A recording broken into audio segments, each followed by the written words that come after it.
Bismillahirrahmanirrahim. Assalamualaikum warahmatullahi wabarakatuh. Al-Fatihah ila ruhi Sayyidina Habibina Syafi'ina Rasulillah Sayyidina Muhammad ibn Abdullah Sallallahu alaihi wa ala alihi wa ashabihi wa azwajihi wa dhurriyyatihi Allah ya'ali darajati fil jannah فينفعنا بأسرارهم وأنوارهم وعلومهم ونفحاتهم وبركاتهم في الدين والدنيا والآخرة ويجعلنا من حزبهم فيرزقنا محبتهم ويتوفنا على ملتهم فيحشرنا في زمرتهم بالعافية والسلامة ثم الفاتحة إلى صاحب الكتاب سعيد بن جعرمية ثم إلى الوالد الحبيب عبد الله بن محسن العطاس نفعنا الله بهم وبعلومهم لهم الفاتحة. أعوذ بالله من الشيطان الرجيم. بسم الله الرحمن الرحيم. الحمد لله رب العالمين الرحمن الرحيم مالك يوم الدين إياك نعبد وإياك نستعين اهدنا الصراط المستقيم صراط الذين أنعمت عليهم غير المغضوب عليهم ولا الضالين آمين. بسم الله الرحمن الرحيم. نويت تعلما وتعليما وتذكرا وتذكيرا والنفعا والانتفاع والإفادة والاستفادة والحثا على التمسك بكتاب الله وسنة رسول الله صلى الله عليه وسلم والدعاء إلى الهدى والدلالة على الخير ابتغاء مرضاته وقربه وثوابه وحسن الخاتمة مع اللطف والعافية وصلاح العاقبة.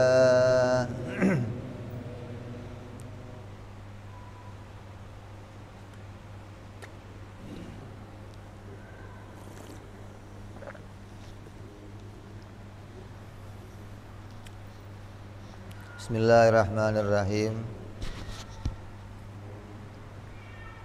Alhamdulillahirabbil alamin. Wassalatu wassalamu ala asyrafil anbiya'i wal mursalin Sayyidina wa habibina wa syafi'ina wa maulana Muhammadin wa ala alihi wa sahbihi ajma'in. Amma ba'du. Qala musanniful kitab rahimahullah wa nafa'ana bihi wa bi'ulumihi fid darain. Allahumma aftah qulubana futuhal arifin wa bihikmatika wansur alaina birahmatika ya arhamar rahimin. Ila anqal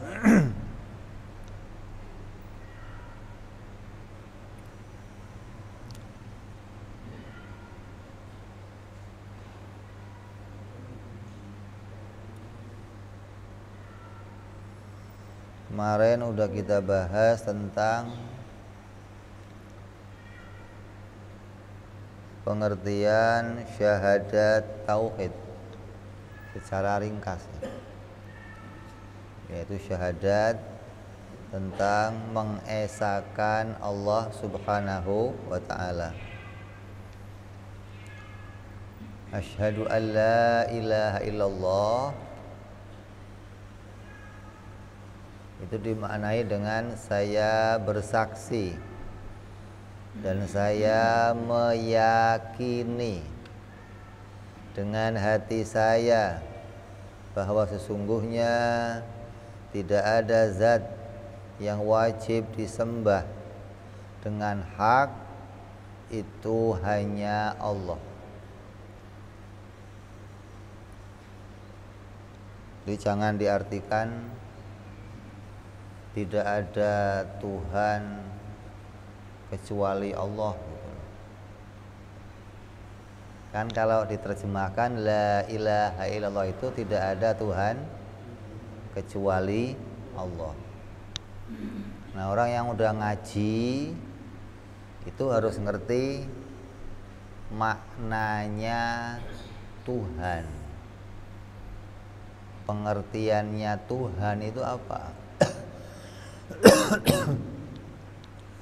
Kalau cuman tidak ada Tuhan kecuali Allah itu makna terjemah asli bahasa Arab ke bahasa Indonesia.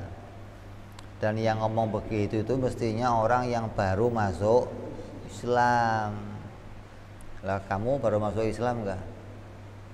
Udah lama? Udah lama.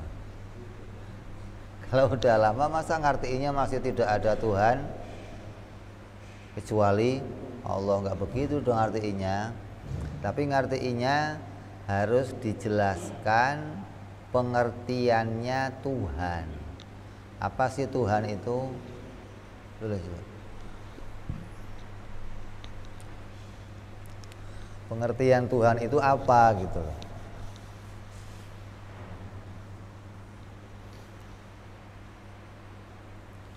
Hingga nanti menunjukkan kita menjadi orang yang bisa mengenali tentang ketuhanannya Allah Subhanahu wa ta'ala. Tuhan adalah zat yang berhak disembah. Pengertian secara agama, zat yang berhak disembah. Jadi kalau kita mau ngertiin la ilaha illallah, tulis tidak ada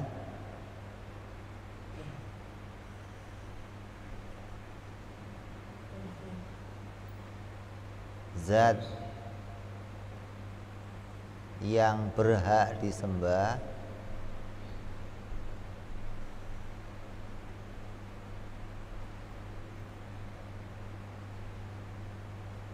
kecuali Allah.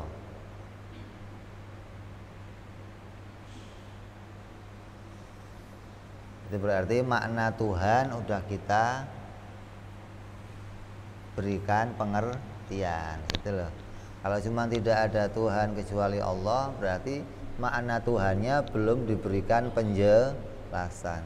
Tapi ketika diartikan begini, kamu dianggap sudah ngerti tentang pengertiannya Tuhan. Apa sih Tuhan?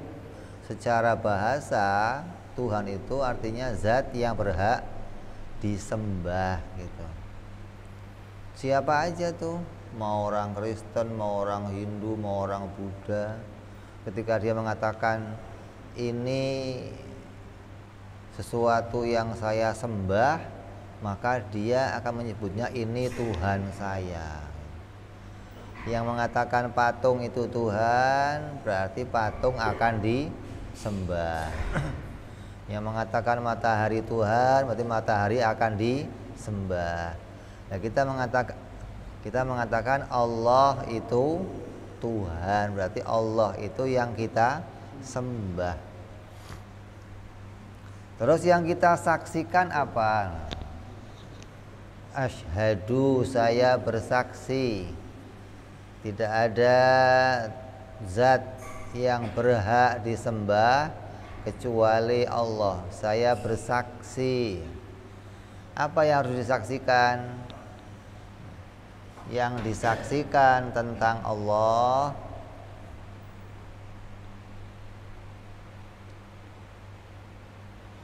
yang pertama adalah sifat-sifat Allah yang wajib. Kalau kita nggak menyaksikan ini, berarti sama saja nggak pernah menyaksikan ketuhanannya Allah. Kita hanya mengucapkan namanya, tapi nggak pernah menyaksikannya. Menyaksikan sifat-sifat Allah yang wajib. Apa yang wajib bagi Allah? Wujud, qidam, baqo, sampai mutakal. Itu kesaksian kita. Kalau orang bersaksi tentang Allah tapi nggak menyaksikan sifat-sifat itu bagi Allah, berarti kesaksiannya saksi palsu. Saksi-saksian namanya, bukan saksi beneran. Yang kedua, sifat-sifat yang mustahil bagi Allah.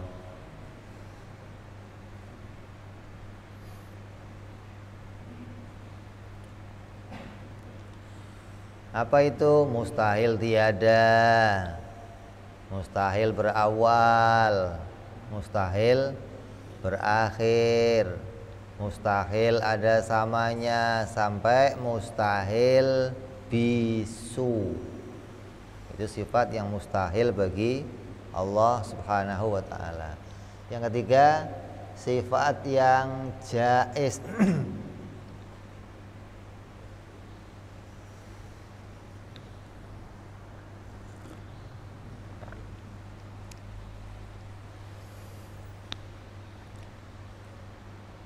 Yaitu menciptakan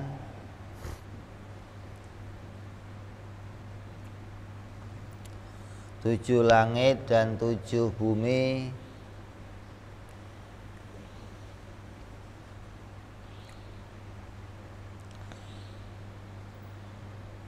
dan seluruh isinya.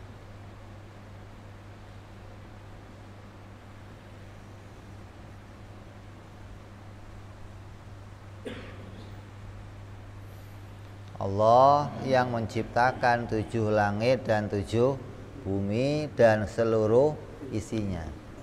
Dan Allah itu menguasai semua makhluknya.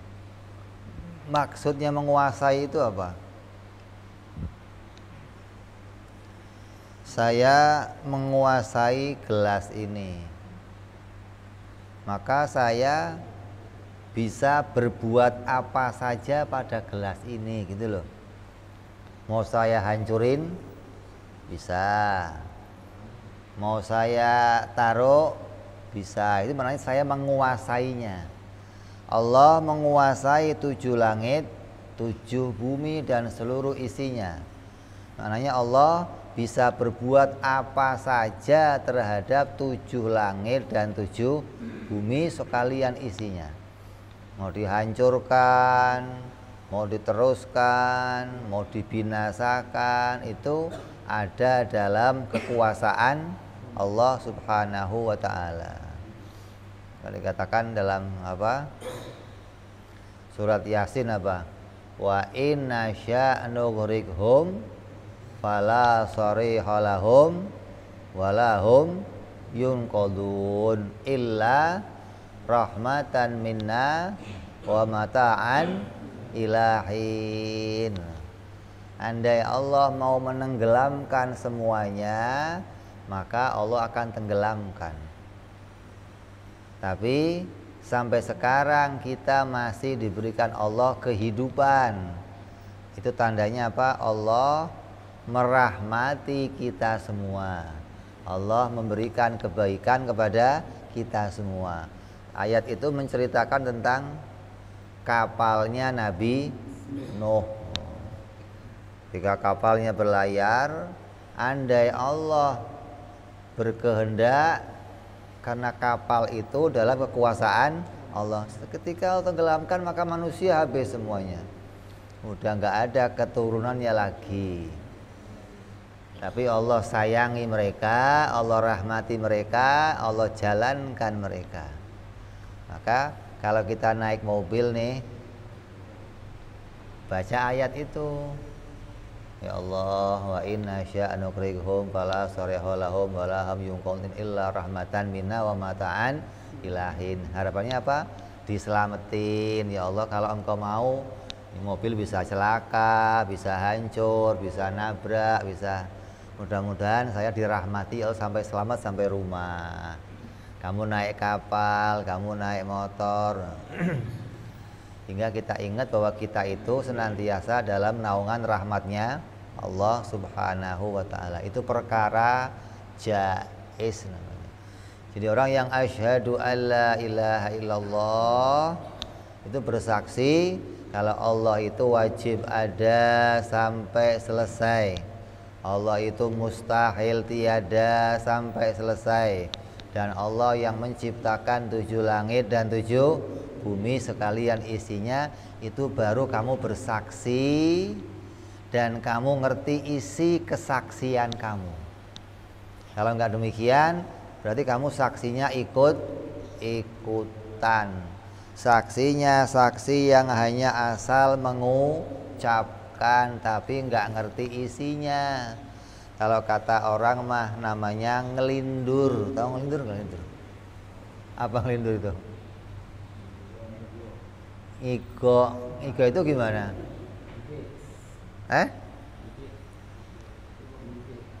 Ngomong tapi nggak ngerti yang diomongin, namanya ngigo gitu loh.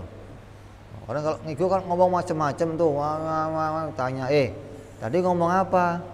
Tahu. Namanya orang iko gitu loh. Kayak burung pio dah. Burung pio kalau diajarin kulhu bisa nggak? Ada burungnya? Ada. Tanya artinya apa pio, mengerti nggak? Itu begitu orang yang syahadat tapi nggak ngerti isinya ini sama kayak beo. Ngecap asal ngomong doang tapi nggak ngerti maknanya.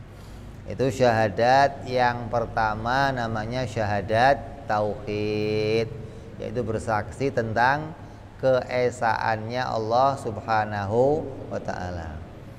Lah manusia itu ada beberapa golongan.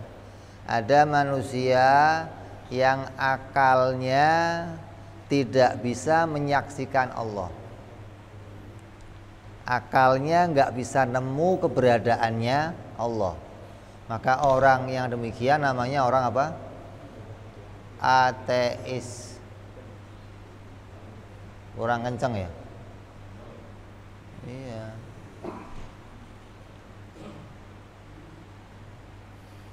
Orang apa?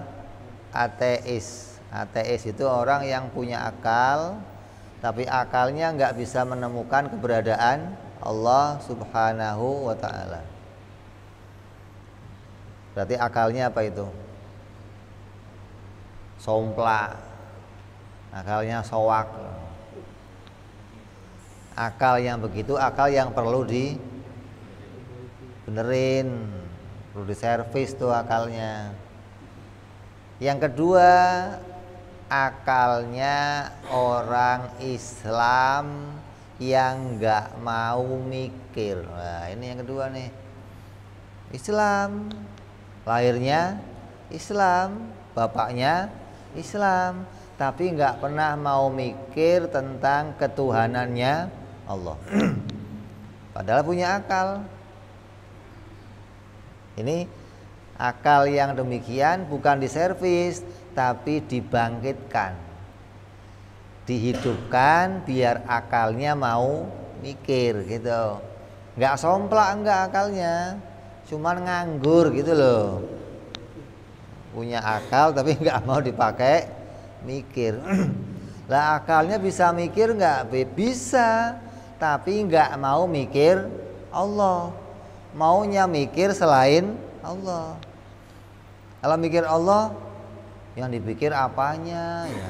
Karena nggak pernah ngaji caranya mikir Allah. Makanya di kitab-kitabnya ulama ada banyak kitab yang mengajarkan kita cara berpikir menemukan keberadaannya Allah Subhanahu wa ta'ala. Di antaranya apa? Yang kita kaji ini. Ada kitab lain namanya Kifayatul Awam. Kewajiban untuk orang-orang awam. Bagaimana caranya mikir tentang Allah Subhanahu wa ta'ala. Jadi ada akal yang soak, nggak bisa mikir, akalnya nggak menemukan Allah. Yang kedua, akalnya orang mukmin yang nggak mau mikir. Kalau yang pertama kita servis, yang kedua kita hidupkan, kita bangkitkan, kita gerakkan agar akal itu mau mikir tentang ketuhanannya Allah Subhanahu wa ta'ala. Kalau udah mikir gimana? Kalau udah mikir, gugurlah kewajibannya. Karena mikir tentang Allah itu satu kewajiban. Kalau nggak mau mikir bagaimana? Ya dia orang Islam, tapi hukumnya berdosa, gitu. Kok berdosa kenapa? Punya akal tapi nggak mau mikir. Sama aja begini, kamu sholat bisa berdiri tapi nggak mau berdiri, gimana?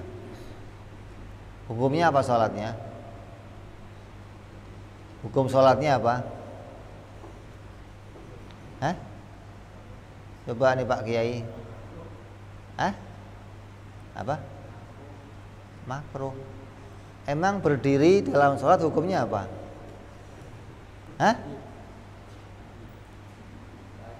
Wajib. Kalau ninggalin wajib hukumnya apa?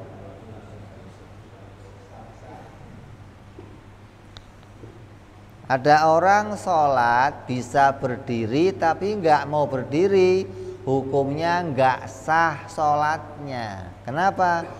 Berdiri itu rukun, sama kayak baca surat Al-Fatihah, rukunnya sholat. Kalau rukunnya ditinggalkan maka sholatnya nggak sah.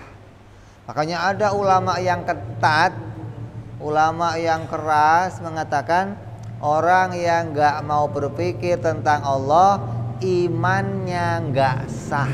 Coba. Di dunia doang disebut iman, di akhirat nggak disebut iman. Kenapa? Karena dia punya akal tapi nggak mau mikir tentang dalil-dalil ketuhanannya Allah.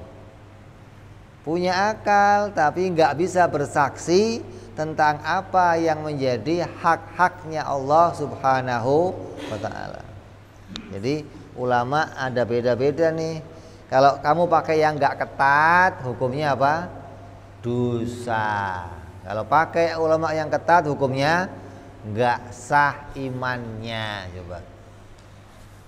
Mau pakai yang mana saja berarti mikir itu hukumnya apa? Wajib.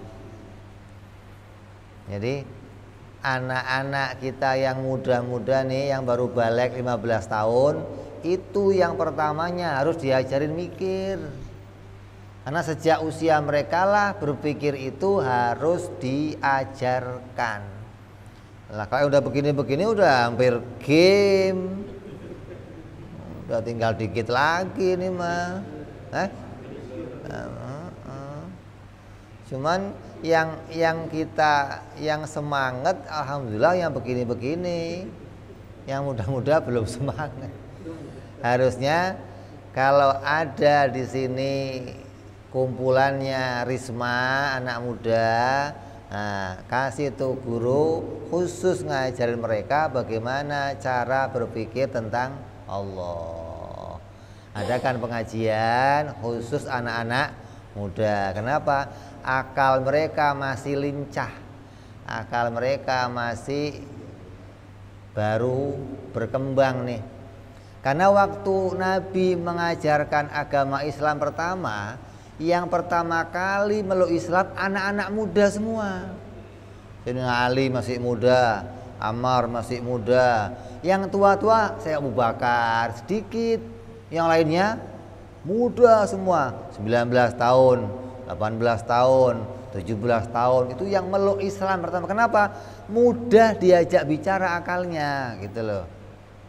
Yang tua-tua, oh iya Bib, oh iya dong ya.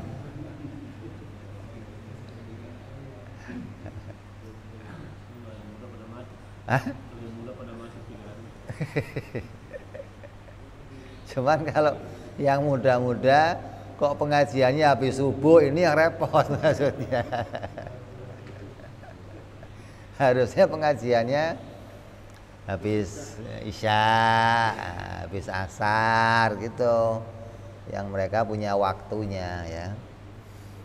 Jadi ini penting karena berpikir itu satu kewajiban. Di Quran Allah katakan apa? Fa'lam annahu la ilaha illallah. Allah nggak ngomong yakinilah, manteplah, pahamilah, enggak. Tapi Allah ngomong apa? Ketahuilah. Tandanya kita wajib punya ilmu tentang la ilaha illallah. Kalau enggak, maka syahadat kita termasuk syahadat ikut-ikutan. Terus yang kedua, bersaksi tentang Nabi Muhammad sallallahu alaihi wasallam. Saya bersaksi dan saya meyakini dengan hati saya. Ini bersaksi pakainya apa? Hati. Pakai basiroh namanya. Menyaksikan Allah juga pakai basiroh. Menyaksikan Nabi juga pakai basiroh. Basiroh itu mata hati. Dalam Quran Allah berfirman apa? Ad'u ilallahi ala basiratin ana wa manittaba'ani. Bertauhidlah kalian kepada ketuhanannya Allah dengan basiroh. Itulah ajaranku dan ajaran orang-orang yang mengikuti aku, kata Nabi Shallallahu Alaihi Wasallam. Ini bersaksinya pakai basiroh, pakai mata hati. Nabi Shallallahu Alaihi Wasallam pernah bertanya sama sahabatnya pagi-pagi nih, kaifa asbahta ya Amar? Gimana pagi ini iman kamu wahai Amar? Kata sahabat, asbahtu mu'minan. Pagi ini saya beriman ya Rasulullah. Kata Nabi, wa ma dalilu imanuka? Terus apa dalilnya kalau kamu iman pagi ini? Iman mah gampang, ngomongnya saya iman sama Allah. Kata beliau, jawabnya apa? Pagi ini ya Rasulullah, saya nggak pernah mikirin tentang dunia. Pagi ini ya Rasulullah, saya siap mengerjakan apa saja yang jadi perintahnya Allah. Pagi ini ya Rasulullah, saya seakan-akan melihat ahli neraka berteriak-teriak karena disiksa oleh Allah. Pagi ini ya Rasulullah, saya menyaksikan orang-orang ahli surga saling bersilaturahmi karena kebahagiaannya. Itu bersaksinya pakai apa? Kan di surga belum ada orangnya, di neraka belum ada orangnya. Kok dia bisa mengatakan seakan-akan saya melihat mereka berteriak-teriak? Itu namanya basiroh, mata hatinya yang menyaksikan, bukan mata kepalanya, gitu loh. Jadi bersaksi tentang Allah pakai basiroh. Kamu sholat seakan-akan melihat Allah, pakainya apa? Basiroh, gitu loh, bukan mata kepala, bukan.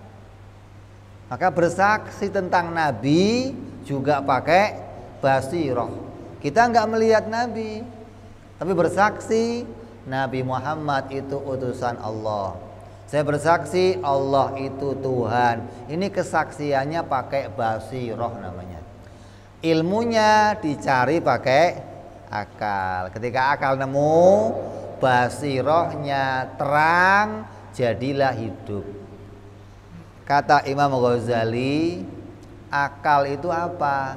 Akal itu nurul basiroh, cahaya yang menerangi mata hati. Itu namanya akal.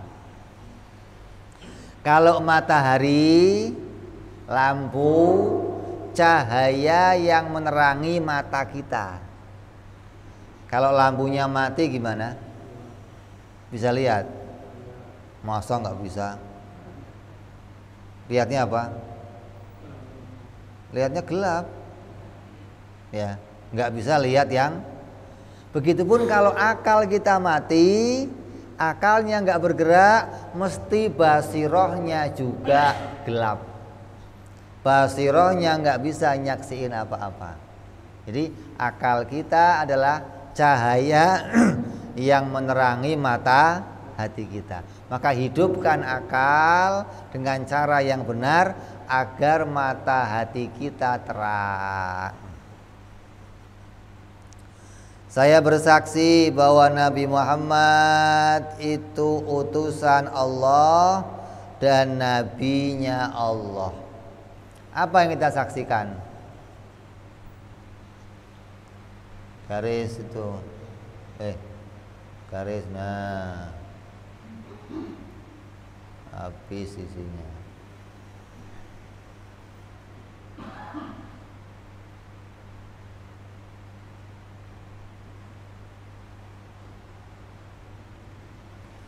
Nabi Muhammad sallallahu alaihi wasallam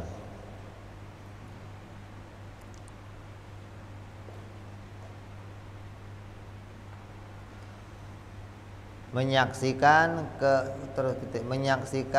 kerasulannya, menyaksikan bahwa dia adalah seorang utusan.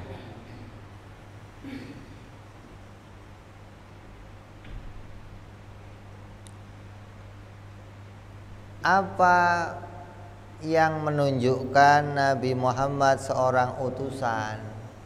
Yang kita saksikan apa? Yang pertama, sifat yang wajib bagi seorang rasul. Apa sifatnya? Sidik, amanah, tabligh, fatonah. Ini sifatnya. Ketika kita bersaksi ini pada Nabi Muhammad, maka berarti kita bersaksi dia adalah Rasul.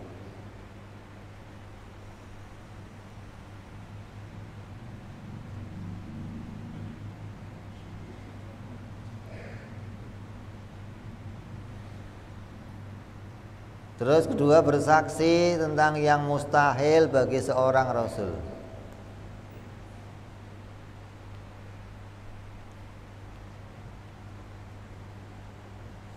Jadi akal itu kerjanya cuman menemukan 3. Apa?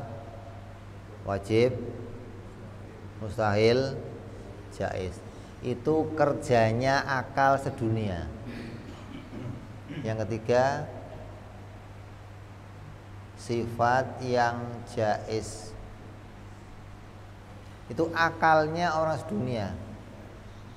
Akal siapa aja, kerjanya pasti nemu wajib, mustahil, jaiz. Kalau ada akal kok nggak bisa nemu ini tadi. Yang pertama akalnya somplak, soak, atau yang kedua akalnya nggak bekerja, gitu loh. Kok ada timbangan nih, ada timbangan, dipakai nimbang, yang mau ditimbang gula 1 kilo, dipakai nimbang, hasilnya kok 5 kilo, timbangannya kenapa tuh? Soak. Diapain harusnya? Hah? Diservis, kalau enggak keloin. Jual ke sana tukang kilo-kilo besi lah. Kok ada timbangan dipakai nimbang enggak sesuai ukurannya, berarti harus diservis. ada akal kok nggak bisa nemu yang wajib itu wajib, yang mustahil itu mustahil, yang jaiz itu jaiz, nggak bisa nemu, berarti akalnya rusak. Jangan sampai kita termasuk akal yang rusak. Tapi rata-rata orang Islam akalnya nggak rusak, tapi akalnya nggak bekerja gitu loh. Ibarat punya motor, nih punya motor masih baru, dibungkus doang. Kemana-mana dianya jalan kaki, kan repot loh. Sudah tahu punya motor, dia jalan kaki kemana-mana. Itu begitu maksudnya. Kecuali akalnya orang-orang Mu'tazilah. Mu'tazilah ini kelompok yang keluar dari golongannya Ahlus Sunnah wal Jamaah. Mu'tazilah ini banyak golongannya. Ada Qadariyah, ada Mu'tazilah, ada Mujassimah, ada Musyabbihah. Mereka orang-orang yang akalnya sama kayak akalnya orang ateis, rusak. Yang mereka mengatakan Allah ada di atas, Allah punya tangan, Allah punya wajah, padahal ada akalnya. Ngerti ayat laisa kamitslihi syai'un, ngerti ayat walam yakun lahu kufuwan ahad, tapi masih menetapkan Allah punya wajah, Allah punya tangan, Allah duduk di atas. Ini berarti akalnya apa? Soak, rusak, perlu di servis. Menyaksikan tentang kerasulan Nabi Muhammad SAW. Yang kedua, menyaksikan tentang kehambaan Nabi Muhammad. Akan dikatakan Nabi Muhammad adalah hamba dan utusan Allah, abduhu wa rasuluhu. Kalau cuma ngertinya rasulnya, nanti jangan-jangan kayak orang-orang Nasrani, ngakuin sampai nanti dia diakuinya bukan hamba tapi anak Tuhan, gitu loh. Kita bersaksi dua, menyaksikan Nabi Muhammad itu utusan Allah dan hamba Allah. Maka kalau sebagai seorang hamba, apa kesaksian kita sebagai seorang hamba Nabi Muhammad itu? Bahwa Nabi Muhammad itu adalah orang laki-laki, anak cucunya Nabi Adam, gitu. Maka itu berarti seorang manusia, hambanya Allah. Kalau manusia kan semuanya harus anak cucu Nabi Adam. Ada nggak manusia yang bukan anak cucu Nabi Adam? Ada? Ada nggak? Ada. Siapa? Upin Ipin. Anak siapa? Atau manusia jadian. Siapa itu? Malaikat Jibril yang nyamar jadi manusia. Rambutnya hitam, wajahnya putih, ganteng, ketemu Nabi, sahabat lihat semua. Nabi ngomong, kamu tahu nggak tadi yang datang siapa? Nggak tahu ya Rasul, itu Jibril. Jibril nyamar jadi manusia, itu manusia jadian, bukan manusia beneran. Kalau manusia beneran pasti anak cucu Nabi Adam. Ayahnya Nabi Muhammad adalah Sayyid Abdullah. Ibunya Nabi Muhammad adalah Siti Aminah, gitu. Lah Nabi Isa kan juga punya ibu, Beb. Ya, namanya Siti Maryam. Maka dari situ kita bersaksi Nabi Isa juga hamba Allah dan utusan Allah. Di mana hamba Allah? Anak cucu Nabi Adam.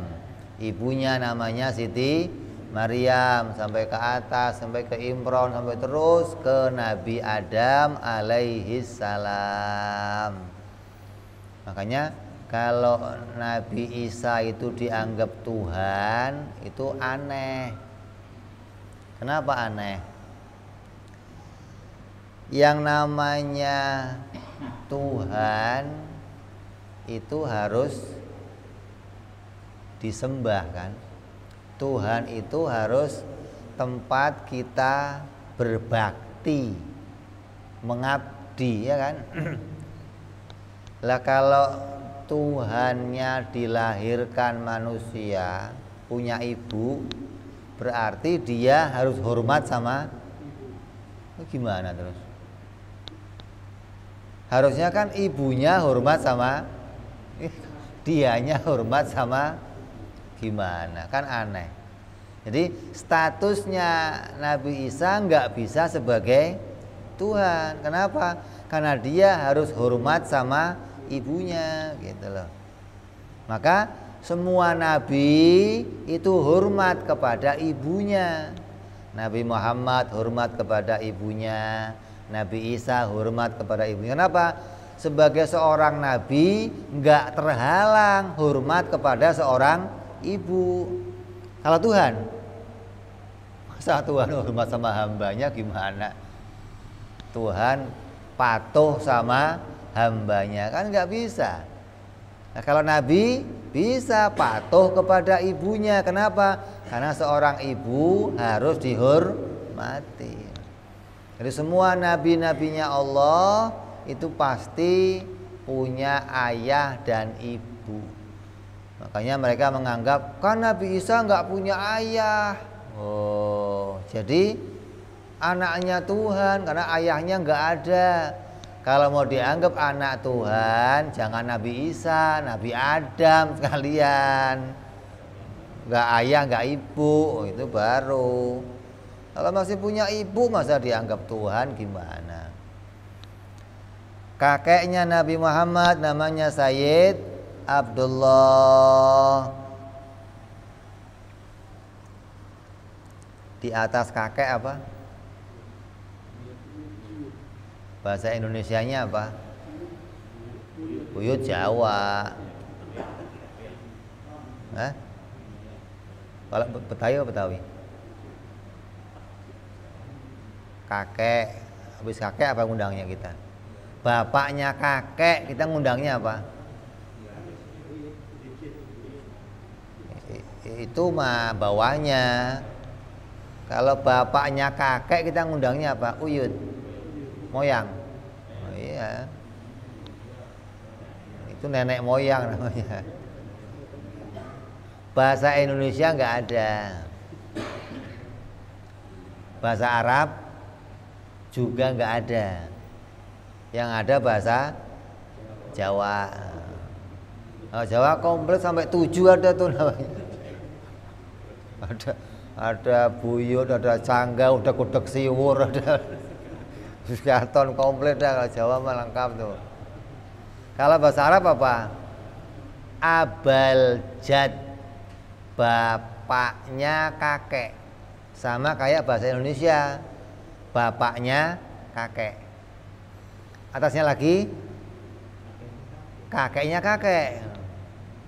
Atasnya lagi kakek-kakek. Gak ada. Bahasa Indonesia gak ada. Bapaknya kakek Nabi Muhammad namanya Sayyid Hashim. Ini anak-anak kita harus ngerti. Jangan sampai anak-anak kita nggak ngerti yang demikian. Giliran artis saja pada kenal. Giliran nabinya nggak kenal. Bapaknya siapa, maknya siapa nggak tahu. Makanya ada tuh lagunya yang sering dibawa Habib Rizik ya. Abdullah nama ayahnya, Aminah ibundanya. Itu sampai itu suruh ngapalin anak-anak kita biar dari kecil tertanam di hatinya. Kamu sampai sekarang masih hafal nggak balonku ada 5? Masih hafal. Kenapa? Karena ngapalinnya waktu kecil. Nggak lupa kita. Coba kalau anak kita sejak kecil suruh ngapalin sampai tua nggak lupa. Bener. Karena masih kecil itu ingatan yang terekam masuk ke sanubari mereka gitu loh. Kalau udah tua begini ngapalin 2 hari nggak dia lupa lagi. Kalau masih anak-anak, tertancap tuh dalam hatinya tuh. Jadi ajarkan kepada mereka tentang keluarganya Nabi Muhammad Sallallahu Alaihi Wasallam. Terus diutusnya Nabi Muhammad Sallallahu Alaihi Wasallam kepada manusia, jin, dan malaikat. Nabi Muhammad diutus untuk 3 golongan. Golongan jin, golongan manusia, dan golongan malaikat. Jadi Nabi diutus untuk seluruhnya nih. Yang diutus demikian hanya Nabi Muhammad Sallallahu Alaihi Wasallam.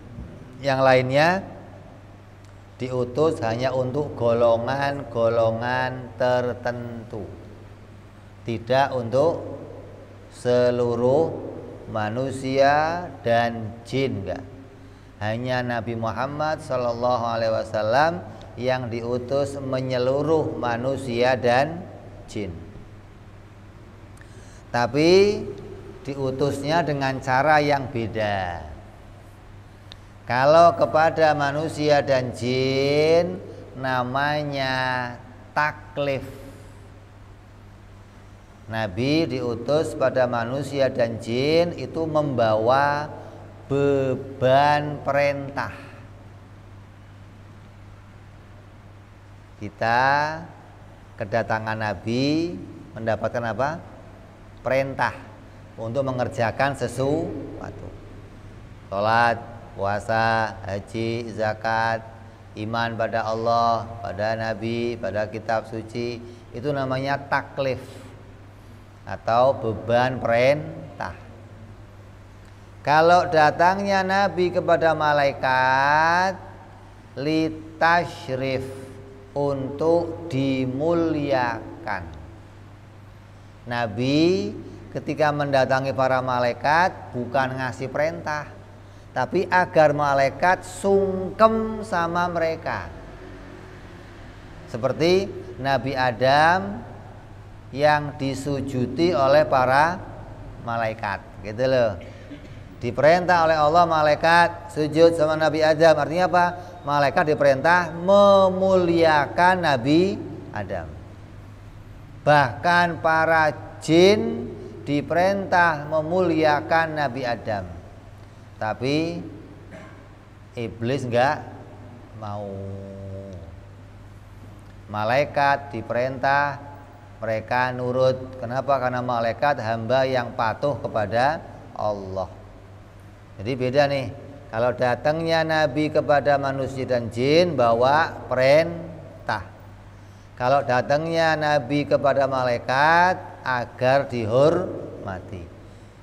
Begitupun sama Nabi datang kepada para hewan, tumbuh-tumbuhan, batu-batuan, semua diperintah menghormati Nabi Muhammad Sallallahu Alaihi Wasallam. Kita ingat ceritanya ketika Nabi berjalan dengan pamannya akan ke negeri Syam. Terus berhenti di bawah sebuah pohon. Ketika mataharinya bergeser, pohonnya ikut geser. Pohonnya diperintah untuk menaungi Nabi Muhammad SAW sampai pendeta Bukhairah melihatnya, tahu wah ini mah bukan manusia biasa, bukan orang yang geser, pohonnya yang geser coba. Hingga Nabi nggak sampai terkena sinar matahari. Kalau nggak ada pohon, Nabi jalan, Allah ngasih apa? Awan. Ada yang mengatakan, kenapa sih Nabi kok dikasih awan? Emang takut hitam? Hah? Kenapa dikasih awan? Kata ahli hikmah, ahli hikmah, oh kalau awannya nggak ada, matahari kalah sinarnya sama sinar Nabi gitu. Bukan Nabi yang kena sinar, bukan. Mataharinya kena sinarnya Nabi, dia yang muncul bayangannya gitu loh. Kan kalau kamu di bawah lampu, kamu kena bayangan nggak? Ada bayangannya. Nabi nggak ada bayangannya, coba. Kenapa? Hah? Kalah terangnya. Terangnya matahari dengan terangnya Nabi kalah, hingga yang muncul bayangannya matahari gitu, bukan nabinya gitu loh. Lah untuk nutupin itu Allah berikan awan sebagai hikmah namanya. Kenapa? Semua yang muncul di jagat ini diciptakan dari cahayanya Nabi Muhammad Sallallahu Alaihi Wasallam. Kan di kitab Maulid sering baca kan? Sayyidina Bilal nanya, ya Rasulullah, apa sih makhluk yang pertama diciptakan oleh Allah? Apa kata Nabi? Nurun Nabiyika Muhammad Sallallahu Alaihi Wasallam. Cahayanya Nabi Muhammad. Dari cahaya itu Allah ambil dikit jadi matahari, jadi malaikat, jadi di cahaya itu mengalahkan segala macam cahaya secara maknawiyah gitu. Kalau lahiriahnya manusia, secara maknawiyahnya mengalahkan cahayanya segala sesuatu. Buktinya apa? Gak ada bayangannya. Ini tentang kesaksian kita kepada Allah dan kepada Nabi Muhammad Sallallahu Alaihi Wasallam. Yang berikutnya, Nabi Muhammad Sallallahu Alaihi Wasallam datang kepada kita membawa 3 macam ilmu. Ilmu syariah, ilmu thariqah, dan ilmu hakikat. Ilmu syariah, ilmu thariqah, dan ilmu hakikat. Yang ketiganya ini untuk membangun agama. Untuk membangun agama. Rukunnya agama ada 3. Iman, Islam, ihsan. Jadi caranya bangun agama pakai 3 ilmu. Syariah, thariqah, hakikat. Yang dibangun 3. Iman, Islam, ihsan. Ini kita akan jelaskan insyaallah perjumpaan yang akan datang. Mudah-mudahan wallahu a'lam bishawab. Barangkali ada yang mau bertanya.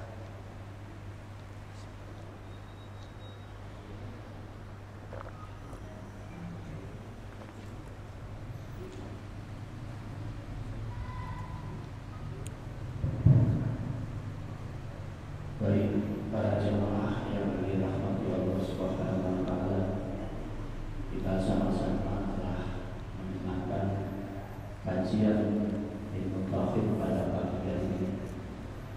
Untuk itu